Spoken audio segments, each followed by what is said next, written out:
Hey everyone, and welcome to the latest video. In this particular series we're going to be covering the Eve Echoes events as they drop into the game. Of course, most of these events we're all going to be rather familiar with already, seeing as though they are recycled events from previous years. But there will be some of you who either didn't engage with the events in previous years or are completely new to them altogether. So in these videos I'm just going to be going through each of these events as they drop, cover what exactly is so special about them and what you can do without actually spending any money on these particular events. So this week's current event is Battle of the Hunters. So as you can see up on screen at the moment, in the Battle of the Hunters we have, of course, the nice little quick summary, talks about Easter, yada yada yada. We have our gambling special wheel thingy with lots of fancy rewards. Yeah, nothing really amazing going on here. As you can see, neon gas nanocores are pretty much the only relevant thing here, and they're all for destroyers. I don't imagine a great many of you are going to be pushing for these destroyer nanocores, considering destroyers are, you know, at the very bottom of everybody's I want to fly list. So if you don't get the nanocore, don't worry. The biggest thing that catches my attention on this particular wheel, and it's unfortunate that it is a guaranteed reward for doing 12 spins, and that is down at the bottom, this purple implant, this purple option implant I should say. So here you'll be able to choose whatever purple implant you want. The catch is that you need to spin the wheel 12 times. Now of course, every time you spin the wheel, the number of tickets that you require goes up. So the first time it's 1, then 2, then 3, and I'll let you read the numbers as we go higher and higher and higher. So how do we get these tickets? How do we get them? Let's say you really desperately want to get that purple implant.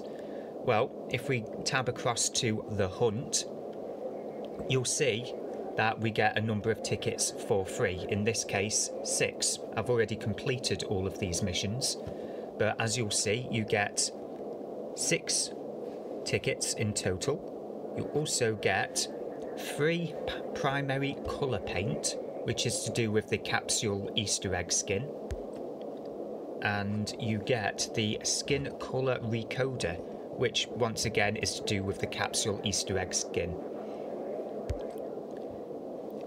So let's go and claim all of the... oh no, wrong button.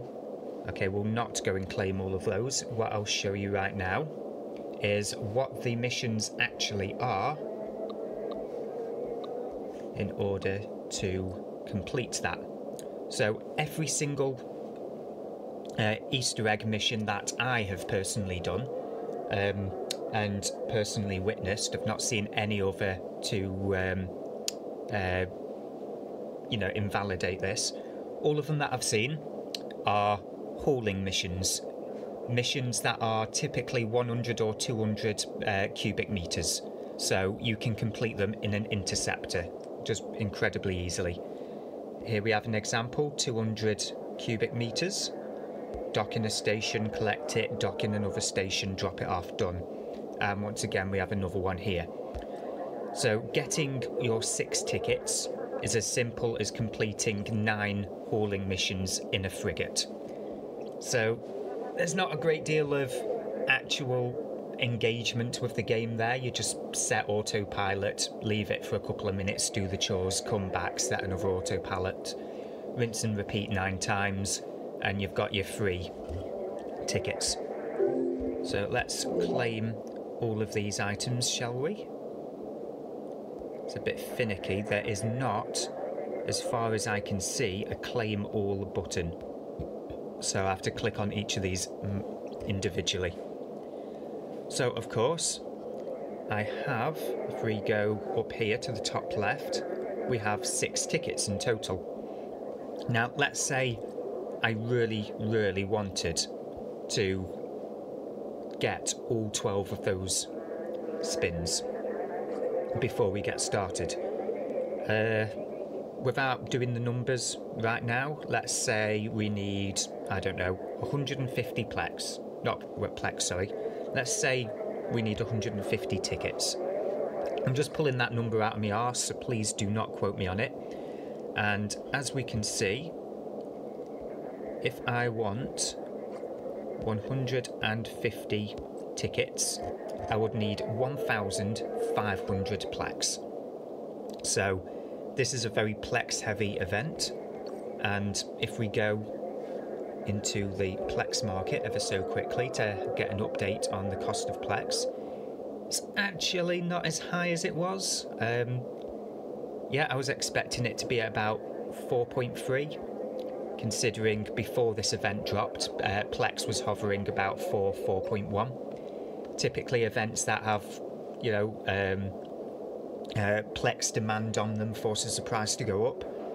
What this tells me is very, very, very few people are engaging with this wheel. Me personally, the only engagement with this wheel I'm going to do is those 6 tickets that you've seen me claim already. Okay, yeah, that is useful. That's one of the things that I would have wanted.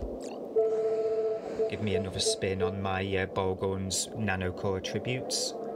Some useless gift IP, because I've got more gift IP than I'll ever use. In case you guys haven't noticed, I'm not a massive PvP player. I'm the guy that logs in, helps out, does whatever, logs off. So those are the 3 rewards. Not complaining, I got them all for free. And that's it. If you're a not necessarily a free-to-play player, maybe you're paying for your Duo Omega or your Concord Pass, but if that's where you draw the line with paying, that's it. That's the entire event just done. 9 autopilot in an interceptor missions, and then 3 spins on a wheel that might yield something useful, might not. So yeah, that's the end of the episode, I guess. Or should I call it the end of the episode? Let's give it a quick rating, shall we? In terms of events and leveling of engagement and making you want to engage with them, and, you know, level of fun, etc., where would I give it, like, on a rating of 1 to 5? I'll go 1 to 5 because 10 gets a bit too granular. I'd give it a 2. There are easy enough rewards in there, but there's no... In fact, do I go with a 2 or a 1? Honestly, I don't know. But all this event is about, apart from those 3 easy lucky spins, is getting you to pour plex into a gambling wheel. It's not really an event. So yeah, that's the end of the video. I'll cut it there and stop rambling. Please like, comment or subscribe if you're that way inclined, and I'll see you guys in the next video.